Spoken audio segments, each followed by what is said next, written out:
حسبي ربي جل الله ما في قلبي غير الله نور محمد صلى الله لا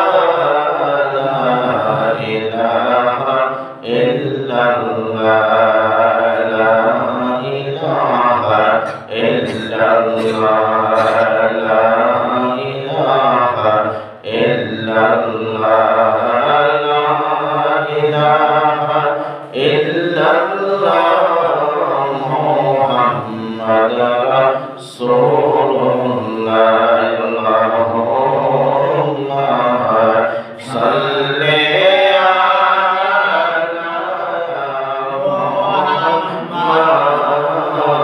محمد وعلى آل سيدنا محمد وعلى آل سيدنا বন্দনা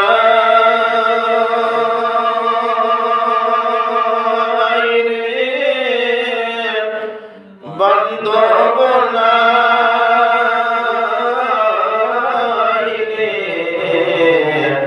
জয় জায়গা সে জায়গায় বন্দনা مصطفى اللهم صل على محمد وعلى آل سيدنا محمد وعلى آل سيدنا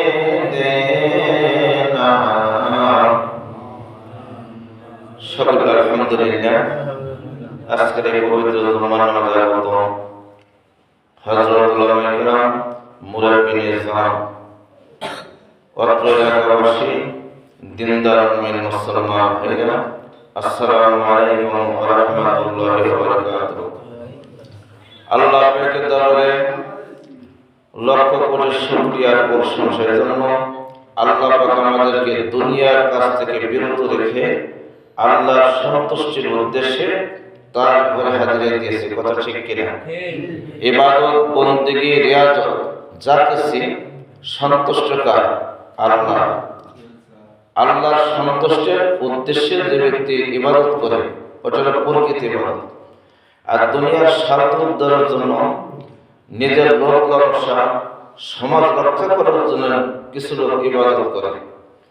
এই ইবাদত দ্বারা সে আল্লাহর পক্ষ থেকে নিয়ামত প্রাপ্ত হবে না, নিয়ামত প্রাপ্ত হবে না। এই যে আমরা নামাজ পড়ব, এই নামাজটা যদি আমরা একাগ্রচিত্তে আদায় করতে পারি, হুজুরিতে আদায় করতে পারি, পার্থিব জগৎকে ভুলে গিয়ে একমাত্র আল্লাহর সন্তুষ্টির উদ্দেশ্যে এই নামাজ পড়তে পারি, আল্লাহর পক্ষ থেকে আমরা নিয়ামত প্রাপ্ত হব। আর যদি এই নামাজ যদি বাহ্যিক খেয়াল থাকে, দুনিয়ার কোনো চিন্তা ধ্যান অন্তরে থাকে, সৃষ্টি করতে না বলতে পারলাম, এই নামাজ দ্বারা কি হবে?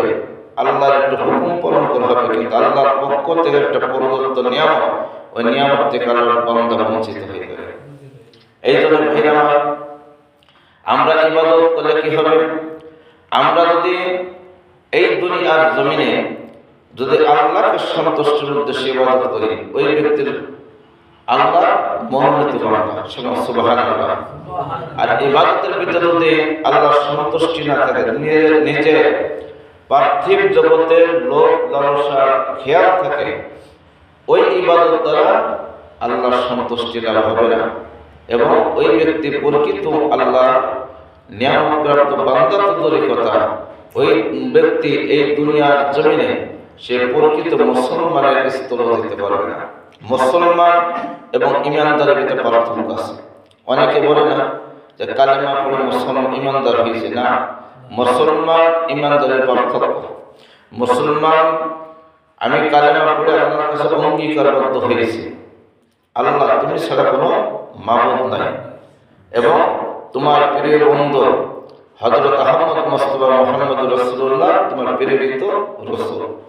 তাওহীদ এবং রিসালাত দুইটার উপর বিশ্বাস স্থাপন করে আমরা কালেমা পড়ে মুসলমান হই।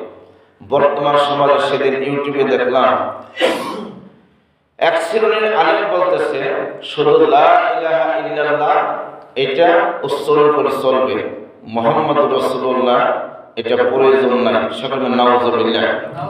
মসজিদে লেখছে শুধু লা ইলাহা ইল্লাল্লাহ। লা ইলাহা ইল্লাল্লাহ যদি আপনি আমি কিয়ামত পর্যন্ত আদায় করি, যতক্ষণ তো মুহাম্মদুর রাসূলুল্লাহ উচ্চারণ না করব সে মুসলমান হতে পারবে না, সে বেঈমান, মুনাফিক, নাস্তিক। অতএব কালেমার অংশ দুটা, লা ইলাহা ইল্লাল্লাহ তাওহীদ, মুহাম্মদুর রাসূলের রিসালাত। তাওহীদ এবং রিসালাত দুইটার সমন্বয়ে আপনারা আমার ইবাদতের জিন্দেগি গঠন করতে হবে।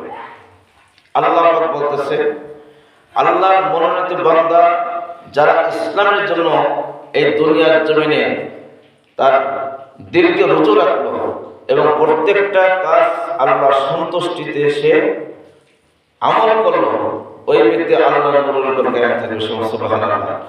আল্লাহু রাব্বুল আলামিন বলেন আফামান শাহরাল্লাহি সাদরাহু লিল ইসলামি ফাহুয়া আলা নূরিন মিন রাব্বিহি। এবার আল্লাহু রাব্বুল আলামিন বলেন আফামান শাহরাল্লাহি সাদরাহু লিল ইসলামি ফাহুয়া আলা নূরিন মিন রাব্বিহি। যে ব্যক্তি ইসলামের জন্য তার দিলকে খুলিয়ে দিল, ওই ব্যক্তি আল্লাহ নূরের উপর কায়েম হলো। সুবহানাল্লাহ। ইসলামের জন্য তার দিলকে খুলে দেবে, সে আল্লাহ নূরের উপর কায়েম হবে। আবার আল্লাহ বলতেছে যে ব্যক্তি এই দুনিয়ার জন্য থেকে আমি আল্লাহর জিকির থেকে মাহরুম এবং আমি আল্লাহর সন্তুষ্টিতে এই দুনিয়ার জমিনে তার দিলকে রুজু রাখে না, ওই ব্যক্তি প্রকাশ্যে গোমরাহের ভিতরে সে ধ্বংসপ্রাপ্ত হয়ে যাবে। এখন এই জিকিরের কথা বলা হয়েছে যে জিকির আল্লাহর স্মরণ। এই যে আমরা নামাজ পড়ি, নামাজটা মধ্যে এক প্রকার জিকির। আকিমুস সালাহ লিজিকরি, তুমি নামাজ আদায় করো জিকিরের হালাতে। জিকিরের হালাতে কোন জিকির?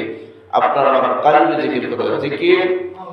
জিকির প্রধানত দুই প্রকার, কিন্তু আবার বলে চার প্রকার, কিন্তু প্রধানত জিকির দুই প্রকার। একটা জিকিরের জলি আর একটা হলো জিকিরের খফি। আমি মুখে উচ্চারণ করবো না, মুখে বলবো না, কিন্তু আমার মনের অন্তর থেকে আল্লাহর নাম স্মরণ থাকবে, এটা হলো জিকিরের খফি। আর আমরা যে মুখে উচ্চারণ করে জিকির আজকার করি, তাসবিহ তাহলিল পাঠ করি, এটা জিকিরের জলি। তো জিকিরের জলি, জিকিরের খফি দুই প্রকার পাইলাম।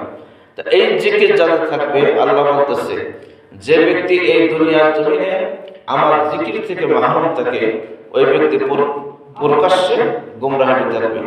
এবার আল্লাহ রাব্বুল আলামিন বলেন ফাইদা কাদাতুমুস সালাতা ফাযকুরুল্লাহা কিয়ামান ওয়া কুদু আলা জুনুবিহিম। যখন তোমরা নামাজ শেষ করো না, তখন থেকে তোমরা সদা সর্বদা আমি আল্লাহর জিকির করো। আবার আল্লাহ রাব্বুল আলামিন বলেন ফাওয়াইলুল লিল কুলুবিহিম ওয়া জুলুদিহিম ইলা যিকরিল্লাহ উলাইকা ফি দালালিম মুবিন। যে ব্যক্তি আমি আল্লাহর জিকির থেকে মাহরুম, ওই ব্যক্তি প্রকাশ্যে গোমরাহের ভিতরে থাকে। কোন জিকির? এটা আপনার কালবের জিকির। এই কাল পবিত্রতা, এই যেমন নামাজ পড়তে আসছে, পবিত্রতা দুই প্রকার। একটা হলো বাহ্যিক পবিত্রতা আর একটা হলো আত্মিক পবিত্রতা। বাহ্যিক পবিত্রতা কি? আমি এই যে লেবাস পড়ছি, এই লেবাসের ভিতরে যদি কোনো রকম নাপাকি থাকে, এই লেবাস পড়লে নামাজ পড়া জায়েজ হবে না, নামাজ পড়লে হবে না। আমার বাহ্যিকটা পুরোপুরি পবিত্র, আমার উজু আছে, আমি পায়জামা, পাঞ্জাবি, টুপি যাই পরিধান করছি, প্রত্যেকটা পোশাক আমার কি পবিত্র, আমি বাহ্যিক পবিত্রতা অর্জন করলাম। আর আত্মিক পবিত্রতা কি? এখন বাহ্যিক এবং আত্মিক হলো আপনার আমার কালবে আল্লাহর জিকির। আল্লাহ রব্বুল আলামিন এই দুনিয়ার জমিনে পবিত্রতাকে দুইটা অংশে বিভক্ত করেছে। যেমন বাহ্যিক পবিত্র হলো লেবাস, আত্মিক পবিত্র আপনার আমার অন্তরাত্মা, আপনার আমার কালব। আল্লাহ রাব্বুল আলামিন বলেছেন, ক্বাদ আফলাহা মান তাযাক্কা ওয়া যাকারা ইসমা রাব্বিহি ফাসাল্লা। ওই ব্যক্তি সাফল্যতা লাভ করেছে যে ব্যক্তি পবিত্রতা অর্জন করল। এই পবিত্রতা দুই প্রকার, একটা বাহ্যিক আর একটা আত্মিক, যেটা রাসূল পাক সাল্লাল্লাহু আলাইহি ওয়াসাল্লাম সহিহ বুখারী শরীফে আসছে। রাহমাতুল লিল আলামিন নবী বলেছেন, আলা ইন্না ফিল জাসাদিল মুদগাতান ইযা সালাহাত সালাহাল জাসাদু ওয়া ইযা ফাসাদাল ফাসাদাল জাসাদু কুল্লুহু আলা ওয়া হিয়াল কালব। রাহমাতুল লিল আলামিন নবী বলেছেন, মানুষের দেহের ভিতরে এমন একটি মাংসের টুকরা আছে, ওই মাংসের টুকরা যখন পাক এবং পবিত্র হয়ে যায়, সমস্ত দেহরাজ্যটা পাক এবং পবিত্র হয়ে যায়। আর ওই মাংসের টুকরা পবিত্র থাকলে সমস্ত দেহরাজ্যটা তার পবিত্র হয়ে অপবিত্র হয়ে যায়। আলা ওয়া হিয়াল কালব, ওইটা হলো তার কালব, ওইটা হলো তার অন্তরাত্মা। অন্তরাত্মা যেটা কালব বলে, এই কালবে যখন আল্লাহ জিকির থাকবে, ওই ব্যক্তি বাহ্যিক এবং আত্মিক দুইটা পবিত্রতা অর্জন করলো, দুইটা পবিত্রতা অর্জন করলো। এই অবস্থায় যখন আপনি ইবাদতের জগতে যাব, এই ইবাদত দ্বারা আল্লাহর সন্তুষ্টি লাভ হবে এবং আল্লাহর পক্ষ থেকে ওই বান্দা কি হবে? পুরস্কার প্রাপ্ত হবে। আল্লাহ রাব্বুল আলামিন এই দুনিয়ার জমিনে এই নামাজের ভিতরে মুমিন বান্দার আল্লাহর দর্শন লাভ হয়। মুমিন বান্দা যারা এই নামাজের মাধ্যমে আল্লাহ রাব্বুল আলামিন আল্লাহর সাথে বান্দার সাথে রূহানি জগতে একটা কানেকশন হয়, কিন্তু প্রত্যেকের জন্য না। রাসূল পাক সাল্লাল্লাহু আলাইহি ওয়াসাল্লাম বলেছেন, আমি মিরাজ করছি জাহেরাতে একবার, এই যে রজব মাস চলতেছে, আর আমার উম্মত এই দুনিয়ার জমিনে মিরাজ করবে পাঁচবার। as-সালাতু মিরাজুল মুমিনিন। এই যে একটা প্রশ্ন, আল্লাহ বলছে নামাজ মুমিনদের জন্য মিরাজ, এরকম মুসলিমও উল্লেখ করে নাই।